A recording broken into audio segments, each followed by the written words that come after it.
Aitäh, härra eesistuja. Saab ainult toetada eelkõnelejate seisukohti, nii härra Valge seisukoht kui härra Grünthali seisukoht. Need argumendid, mis nad mõlemad välja tõid, need on ju äärmiselt kaalukad ja need on tegelikult ka ju uurimustega, eriti härra Valge puhul, väga selgelt tõestatud. Ja kui me nüüd kuulasime ka härra Terrase esitust, siis täiesti arusaamatuks jäi. Miks seda eelnõud vaja on? Kui see eelnõu midagi ei muuda, korrastab ainult mõnevõrra paberimajandust, siis milleks seda vaja? Milleks seda vaja on? Nagu ma aru sain, tegelikult ei ole tehtud mingit analüüsi, missugune konkreetne mõju oleks sellel eelnõul sisserändele, kust see sisseränne tuleb, missugustesse sektoritesse see sisseränne tööjõuna kanaliseerub. Täielik segadus. Tööandjad on huvitatud tööjõust. Loomulikult tööandjad on huvitatud tööjõust. Samal ajal, kui me läheme väljapoole Tallinna ja Harjumaad, siis meil on väga tõsine probleem sellega, et meil ei ole töökohti. Ja ma elan poolest saadik väljaspool Tallinna ja ma näen, mis toimub paiga peal. Mõned üksikud tööandjad, kellede võime maksta konkurentsivõimelist palka on piiratud, eriti kui nad on tegevad põllumajanduse valdkonnas, siis on tegemist sisuliselt hooajalise tööpakkumisega, mitte liiga suure palga eest. Töökohti pole. Ja siis räägitakse meil tööjõu nappusest. Üleriigiline tööjõu-uuringute, tööjõu kaasamise, tööjõu ümberõppe ja kõige muu seesuguse programmid meil ju sisuliselt puuduvad. See, mida teeb Töötukassa või mis iganes nime ta nüüd kannab, no see on tihtipeale lihtsalt raha raiskamine. Ja me oleme lasknud aastakümnete jooksul asja sinnamaale minna, kuna meil on olnud küll regionaalministrid siin vahepeal, aga meil ei ole olnud sisulist regionaalpoliitikat. Ja selle tulemuseks on maa tühjaks jooksmine, ettevõtlike inimeste lahkumine suures osas välismaale, minge Soome, vaadake, kui palju on seal eestlasi. Paljud nendest on väga haritud inimesed ja teevad seal oma haridusele sugugi mitte vastavat tööd, lihtsalt sellepärast, et palka saab seal palju rohkem ja töökoht on olemas.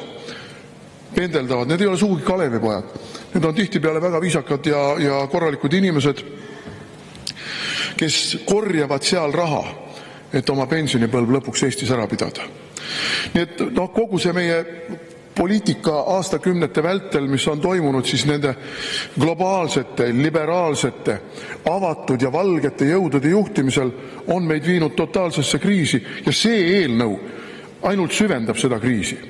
See eelnõu on teatud lobistide eelnõu, et saada odavat tööjõudu. See eelnõu on globalistide eelnõu, et veelgi enam hävitada Eesti kui rahvusriiki. Ja lihtsalt piinlik on vaadata siin saalis ringi, kuidas ajusurnult toetatakse sellise poliitika elluviimist. Ma ei mõista seda lihtsalt. Ja ega ma olen koputanud nii mõnegi varasema eelnõu puhul ka inimeste südametunnistusele või isegi mitte südametunnistusele, vaid intellektuaalsele võimekusele, vajadusele mõtte töövärk sisse lülitada. Vaadake, investeeringutest rääkides, aga kujutame ette, et tulebki üks suur investeering siia. Ja see suur investeering ütleb, aga mul tööjõudu siin ei ole ju.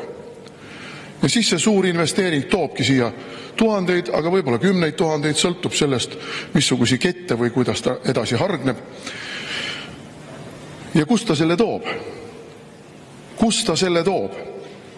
Igatahes suure tõenäosusega eesti keele kasutusala aheneb veelgi.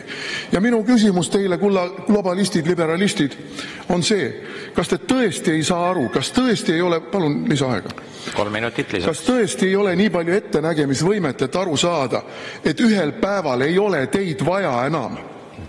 Teid ei ole vaja, sest see riik võetakse üle nende poolt, kelle te olete siia sisse lasknud, kelle te olete siin positsioonile upitanud. Teid pole vaja. Teid eesti keelega, rahvusriigiga pole vaja. Isegi sinimustvalge võib sinna jääda ju.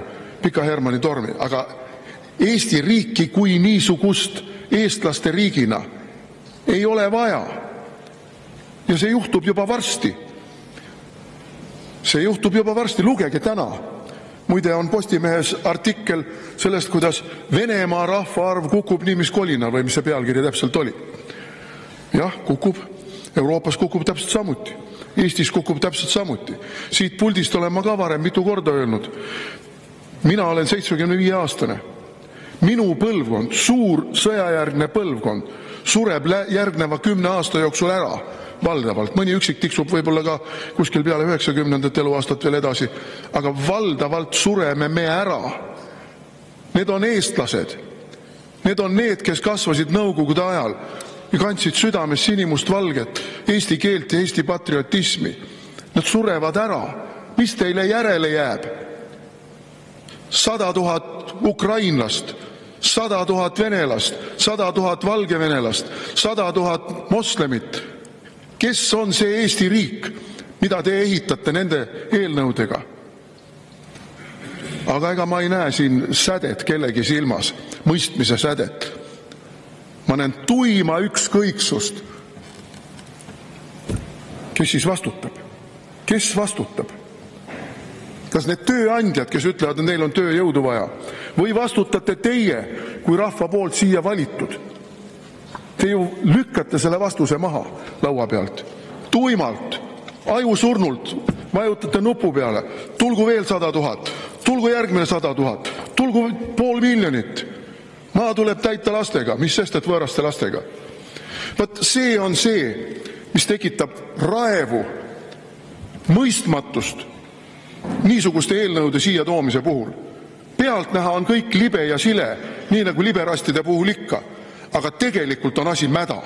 Ja selle mäda laiali valgumise eest, selle mäda, mis mürgitab meie riigi ja rahva, vastutate teie.